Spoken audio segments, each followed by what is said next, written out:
El condicionamiento clásico se va a referir al aprendizaje de los reflejos condicionados. El precursor en este campo ha sido el fisiólogo Iván Pavlov. Un reflejo va a ser una reacción o una respuesta automática ante un estímulo. Vamos a tener reflejos que son innatos, como la succión o la deglución, sin embargo también se pueden producir. Este tipo de aprendizaje explicaría algunas conductas humanas que tienen lugar en la vida en general y también en el contexto escolar. Pavlov, cada vez que le daba comida a un perro, hacía sonar la campana. Pasado algún tiempo solo tocaba la campana y no le daba comida. El perro reaccionaba como si se le hubiese dado comida, segregando saliva y jugos gástricos. El perro había aprendido de forma involuntaria a responder ante un estímulo condicionado, que inicialmente no respondía. Si un alumno que empieza a ir a la escuela tiene malas experiencias con compañeros de la clase porque se burlan de él y no le dejan participar, puede que surja en él un sentimiento de aversión hacia la escuela. Esto es la relación que se encuentra entre el ejercicio que hizo Iván Pavlov en una edad escolar. Condicionamiento operante. Las investigaciones que se desarrollaron en este campo fueron por el psicólogo Edward Thorndike y el filósofo Skinner. Edward fue uno de los pioneros en el estudio del condicionamiento instrumental. Esta es una forma de aprendizaje mediante el cual un sujeto tiene más probabilidades de repetir las formas de conducta que conllevan consecuencias positivas y, por el contrario, menos probabilidades de repetir las que conllevan consecuencias negativas. Edward ideó sus denominadas cajas de solución de problemas, que eran jaulas de las que los gatos o los animales con los que trabajaban podían escapar mediante acciones simples como manipular un cordón, presionar una palanca o pisar una plataforma. Como incentivo para resolver el problema, ya sea el animal o el gato podía ver y oler que fuera de la caja había comida, pero no podía alcanzarla. Y bueno, este es un tipo de aprendizaje asociativo que tiene que ver con el desarrollo de nuevas conductas en función de sus consecuencias, y no con la asociación entre estímulos y conductas como ocurre en el condicionamiento clásico. El condicionamiento operante, o también conocido como operativo, nos indica que el aprendiz tiene que hacer algo. En un experimento con un gato mencionaban que al principio el gato comenzaba a hacer movimientos azarosos hasta que casualmente resolvía el problema. Por ejemplo, tirando de la polea que abría la jaula. Sin embargo, cada vez que Edward metía al gato en la jaula, tardaba menos en salir. Esto se debía a que se estaba produciendo un condicionamiento operante, es decir, la conducta de tirar de la polea estaba siendo reforzada por su consecuencia. Sintetizando, podemos decir que es una respuesta que se mantiene o aumenta si actuamos sobre los antecedentes, que podría ser como una campanita, o sobre los consecuentes, que sería como refuerzo de comida. Mencionaba que los profesores son conductistas sin saberlos porque lo han asimilado por osmosis. Esto ha supuesto uno de los grandes obstáculos en la aplicación de la reforma educativa. Es difícil cambiar la mentalidad del profesorado. Gagne, en su libro ya clásico conductista, habla de las condiciones de aprendizaje, es decir, de cómo el enseñante puede controlar los estímulos antecedentes y consecuentes para producir un aprendizaje. Vamos a tener también lo que es el aprendizaje. Pues va a ser el cambio en la conducta observable de un sujeto, como actúa ante una situación en particular. Después vamos a tener lo que es el sujeto y el objeto, teniendo que el sujeto va a ser la persona y el objeto va a ser la experiencia o el nuevo aprendizaje. Estos van a estar, se van a analizar mediante la percepción, la asociación y lo que es el hábito. Estos pues no están interesados particularmente en los procesos internos del sujeto, debido a que se postulan la objetividad, en el sentido de que solo es posible hacer estudios de lo observable. Bueno, pues ahora vamos a ver las características del conductismo.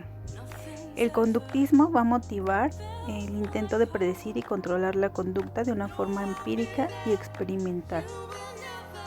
Va a promover que la enseñanza se plantea como un programa que modifica la conducta del alumno. Esta técnica de conductismo condiciona al alumno a realizar actividades previamente definidas, o sea, por orden. Va a desarrollar alumnos receptores de información y va a fomentar la memorización de los contenidos.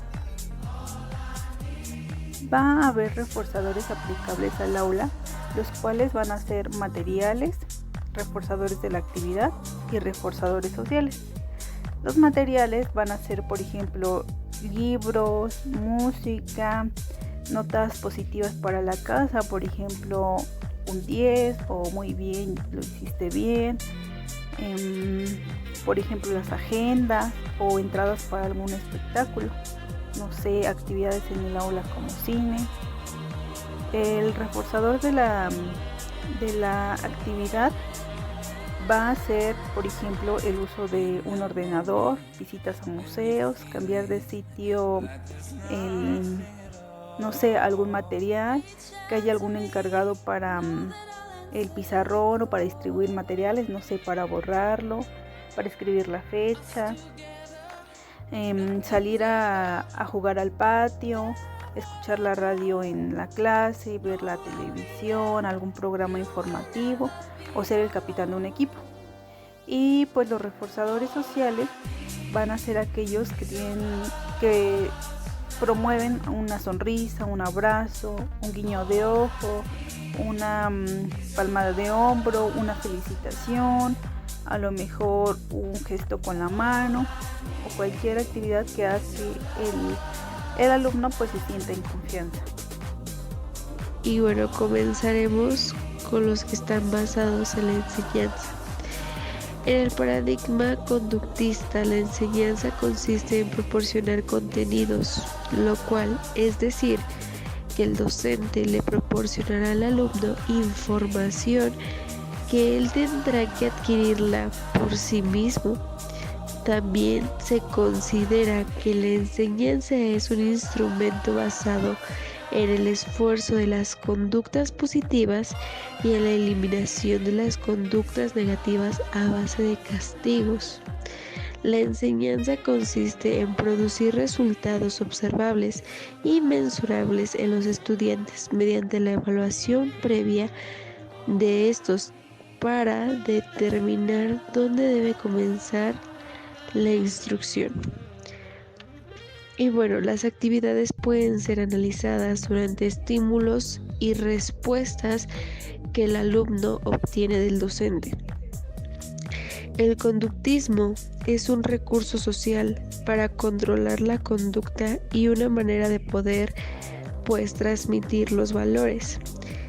Esta metodología se basa en el estudio de la conducta y en el desarrollo de esta dentro de las aulas, fomentando así la enseñanza de los valores, ya que quien es enseñado aprende más rápido que aquel que se le enseña, y con esto se proyecta un hombre que deja de ser un niño lo antes posible y se enfrente a las dificultades de la vida diaria.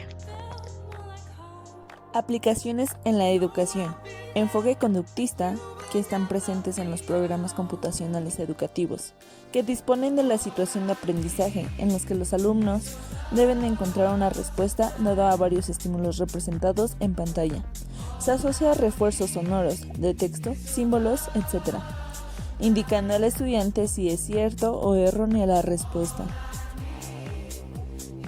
Existen otras situaciones que se observan en la educación y que son más destructibles aún, como por ejemplo el empleo de premios y castigos en situaciones contextuales en el que el estudiante guía su comportamiento en base de evitar castigos y conseguir los premios, sin importarle mucho los métodos que emplea y sin realizar procesos de toma de conciencia integrales. Hoy en día hay consensos en estimar un conjunto de aprendizajes posibles de desarrollar mediante esquemas basados en las teorías conductistas, tales como aquellos que involucran reforzamiento de automatismo, destrezas y hábitos. Hay circunscritos recitar con una secuencia de nombres, consolidar el aprendizaje de tablas de suma y multiplicar, recordar los componentes de una categoría. El aprendizaje debe de ser gradual, es decir, en pequeños pasos, partiendo de las mismas en donde es elemental hasta alcanzar el nivel deseado. Durante este proceso se debe de reforzar toda aproximación de la conducta, es decir, se debe de hacer énfasis en la conducta que se desee aprender, modificar y desarrollar. También se debe de reducir el margen de error.